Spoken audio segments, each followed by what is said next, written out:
So let's just see how we can insert documents into one MongoDB database. So currently we're in the VS Code editor. So first of all, let's just open the MongoDB shell, and now here we can run our command to insert documents into one database. So currently you can see we do not have any database, so let's just create one. So we're gonna create one database student.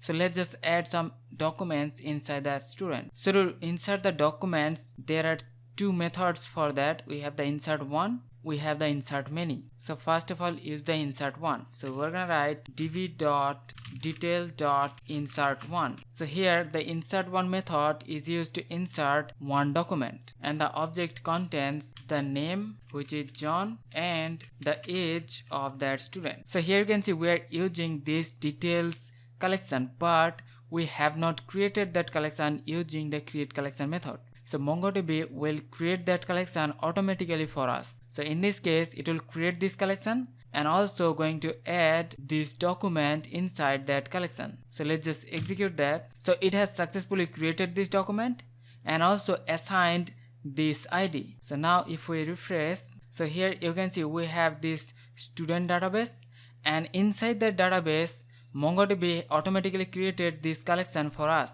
and inside that collection we have the document, and here we have this single document that we have inserted.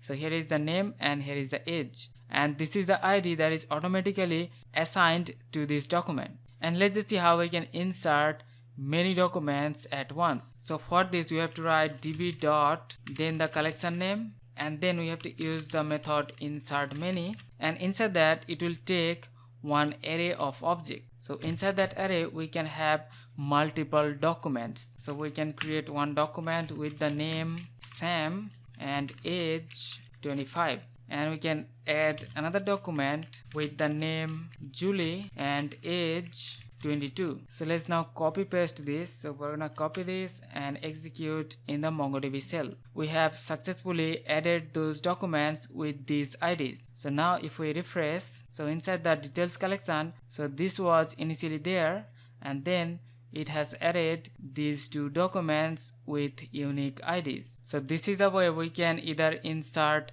one document or we can insert multiple documents inside one MongoDB database. So hope you understand the concept. We'll see you in the next one. Take care.